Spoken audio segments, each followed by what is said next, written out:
Olá, queridos, a graça e a paz do nosso Senhor e Salvador Jesus Cristo. Para nossa meditação neste dia, desejo ler dois textos no Novo Testamento. Amados, procurando eu escrever-vos com toda diligência acerca da salvação comum, tive por necessidade escrever-vos e exortar-vos a batalhar pela fé que uma vez foi dada aos santos. Epístola de Judas, versículo 3. O apóstolo Judas exorta-nos, portanto, a batalhar pela fé que foi dado a nós. Agora vamos ler Lucas 7, do 11 ao 17. E aconteceu que no dia seguinte, Jesus foi à cidade chamada Naim, e com ele ia muito dos seus discípulos e uma grande multidão. E quando chegou perto da porta da cidade, eis que levavam um defunto, filho único de sua mãe, que era viúva, e com ela ia uma grande multidão da cidade. E vendo-a, o Senhor moveu-se de íntima compaixão por ela e disse-lhe: não chores. E chegando-se, tocou o esquife, e os que o levavam pararam, e disse: jovem, a ti te digo, levanta-te. E o que fora defunto assentou-se e começou a falar, e entregou-o a sua mãe, e de todos se apoderou o temor, e glorificava a Deus, dizendo: um grande profeta se levantou entre nós, e Deus visitou o seu povo, e correu dele esta fama por toda a Judeia e por toda a terra circunvizinha. Jesus vai para a cidade de Naim. Naim tem um nome sugestivo, significa graciosa. Se é graciosa, é porque deveria ser uma pequena cidade boa de se viver, que ficava cerca de 30 quilômetros de Cafarnaum, próximo do Monte Tabor, onde Jesus depois foi transfigurado. Esta cidade, queridos, ainda existe. E no censo de 2005, dizia que existe nesta cidade cerca de 1.600 habitantes. Jesus tinha a companhia de seus discípulos e uma grande multidão seguia Jesus também. Já estava quase anoitecendo quando eles se aproximaram de Naim. Ali encontraram um grande grupo de judeus conduzindo o corpo de um jovem para fora da cidade a fim de sepultá-lo. A mãe deste único jovem que falecera já era viúva, diz a Bíblia. E sabe o que era ser viúva naquela época, queridos? Nos tempos bíblicos, em caso de falecimento do marido, as mulheres não podiam herdar os bens dele, pois o território de Israel estava distribuído pelas suas tribos, como feitas por Moisés e Josué. Então, conforme a lei, a mulher poderia ser de outra tribo diferente da de seu falecido marido. Mas se uma mulher pudesse herdar as terras de seu falecido marido e fosse de outra tribo, poria em risco a divisão do território pelas 11 tribos de Israel, pois a tribo de Levi não tinha terras, por isso que falamos 11. A viúva, se não tivesse pelo menos um filho que pudesse herdar as terras de seu pai, continuava de certa maneira ligada ao seu falecido marido, de acordo com o registro do livro de Deuteronômio 25, do 5 ao 10, e ela deveria esperar que alguém dos seus cunhados a tomasse como mais uma de suas mulheres, em respeito a esta memória de seu irmão. Se os cunhados rejeitassem cumprir esse ritual de tomar a viúva como esposo, o patrimônio do marido falecido ficava incorporado na tribo que ele pertencia. Exemplo, se fosse da tribo de Judá, ficava para a tribo de Judá. E essa viúva morreria viúva ou só depois que os cunhados a rejeitassem, ela poderia tentar novo casamento. No Brasil, nossa lei beneficia a viúva, se não tiver filhos, com 100% do patrimônio do marido. Se tiver filhos, 50% fica para a viúva e os outros 50% é dividido em partes iguais para os demais filhos. No livro de Marcos e de Lucas, conta-nos a história de uma viúva pobre que lançou moedas no gasofilácio da igreja. E neste contexto cultural, leva-nos a imaginar uma viúva que não tivesse filhos, nem cunhados que a recebessem, nem qualquer meio de subsistência naquela época, o que era algo terrível mesmo. Portanto, foi uma oferta de sacrifício mesmo, de quem não possuía nada.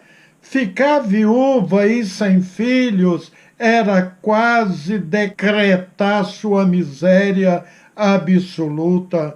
Então, queridos, esta viúva de Naim foi uma mulher de tremenda sorte, de tremenda bênção ao encontrar Jesus Cristo. Quando Jesus vê a mulher, ternamente diz a essa senhora: pare de chorar. Mas como não chorar?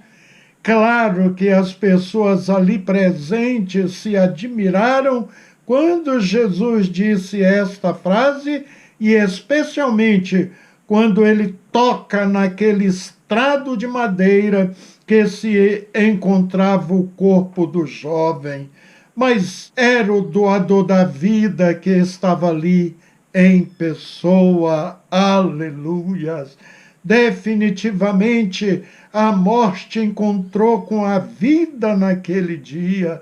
O enterro, onde muitos choravam compadecidos com a viúva, virou momento de grande júbilo, de gritos de alegria e de espanto para muitos, especialmente os incrédulos. O Salvador do mundo agiu porque quis. Ninguém pediu que Jesus ressuscitasse aquele jovem, mas a sua misericórdia transcende o nosso entendimento. Maravilhas! Quando as pessoas veem o jovem vivo, tributam louvores a Deus e dizem em alta voz: um grande profeta surgiu no nosso meio. E outros chegaram a dizer: Deus voltou a sua atenção para o seu povo. Versículo 16. Creio, queridos, que as notícias sobre este acontecimento extraordinário, magnífico, se espalharam rapidamente, chegando até Nazaré, cidade de Jesus, que ficava uns 10 quilômetros de distância dali, e enfim, toda a Judéia ficava no sul. Jesus também age em nosso favor. Em qual área da sua vida que Jesus precisa tocar, querido? Para aquela mulher, nada era mais precioso do que ter o seu filho de volta, seu pequeno patrimônio de volta. Creio na conversão deste filho e desta mãe e de muitas pessoas presentes naquele evento. Observe, querido, o texto que também li no livro de Judas, o verso 3. Como Judas só tem um capítulo, a gente geralmente já fala diretamente só o verso 3. Diz assim: amados, embora tivesse muito ansioso por lhes escrever acerca da salvação que compartilhamos, senti que era necessário escrever-lhes insistindo que batalhasse pela fé uma vez por todas confiada aos santos. Aqui o apóstolo nos pede para batalharmos a nossa fé, ou seja, colocá-la em uso, em prática. Saiba que Jesus age quando e com quem quiser. Não sabemos, mas quem sabe que esta mulher, andando e chorando, pedisse o milagre da ressurreição do seu filho. Mas pelo relato bíblico, a viúva não pediu nada a Jesus, e ninguém que estava ali também pediu.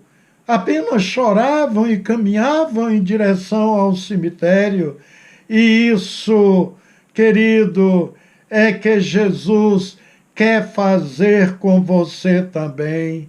Ele quer tocar naquilo que para você e para muitos já estava morto e prestes a ser enterrado, seja sonhos, seja seus projetos.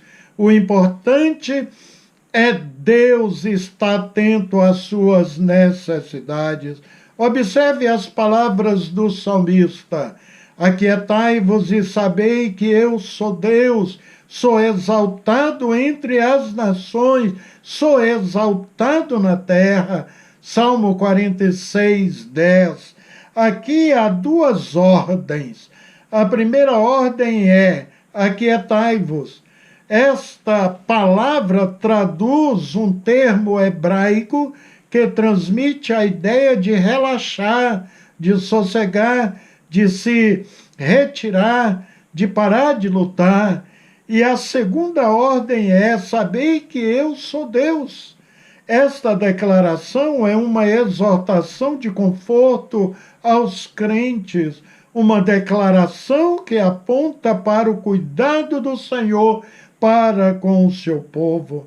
Para o crente, a declaração aquietai-vos e sabei que eu sou Deus é um lembrete de que o sucesso da batalha não depende de suas próprias habilidades, que não faz sentido se desesperar quando ele tem a seu favor o Deus Todo-Poderoso. Aquietai-vos e sabei que eu sou Deus, diz o salmista aos crentes em Cristo Jesus. Que encontremos prazer e consolo nesta verdade, porque afinal ele faz com que todas as coisas cooperam para o bem daqueles que o amam e são chamados segundo o seu propósito, como falou Paulo em Romanos 8, 28. Para o ímpio, ou aquele que descrê em Deus, ele tem abandonado o braço do Senhor para depositar confiança no braço mortal, no homem. Observe a leitura de Jeremias 17, 5. Assim diz o Senhor: maldito o homem que confia no homem, faz da carne o seu braço e aparta o seu coração do Senhor. Davi disse sobre isso também ao afirmar: muitos confiam em carros e cavalos. Salmo 20, versículo 7. O cristão verdadeiro nunca deve se esquecer que o mesmo Deus do salmista é o nosso Deus. Portanto, aquietai-vos e sabei que eu sou Deus. No Salmo 62, 11 está escrito: uma vez falou Deus, duas vezes ouvi isso, que o poder pertence a Deus, aleluia. Servindo um Deus assim todo-poderoso é uma alegria, não é, queridos? É bom lembrar de que Jesus prometeu também estar conosco até a consumação dos séculos, conforme lemos em Mateus 28, versículo 20. Portanto, persevere a despeito de qualquer dificuldade, porque o Senhor é o seu socorro bem presente na angústia. Ele é o seu refúgio e fortaleza. Quero encerrar com as palavras de Salomão: confie no Senhor de todo o seu coração e não se estribe, ou seja, não te apoies no seu próprio entendimento. Amém? Oremos ao nosso Deus. Bendito Deus, teu é o poder, a honra e a glória para sempre. O Senhor é digno de receber nossos tributos, nossa adoração, e isso fazemos prazerosamente, Senhor. Queremos ser pessoas que batalham a fé, pessoas de fé firme, não vacilante. Portanto, nos ajuda, Deus, nos dando da sua graça, falando sempre conosco através da tua bendita palavra. Em nome de Jesus Cristo. Amém.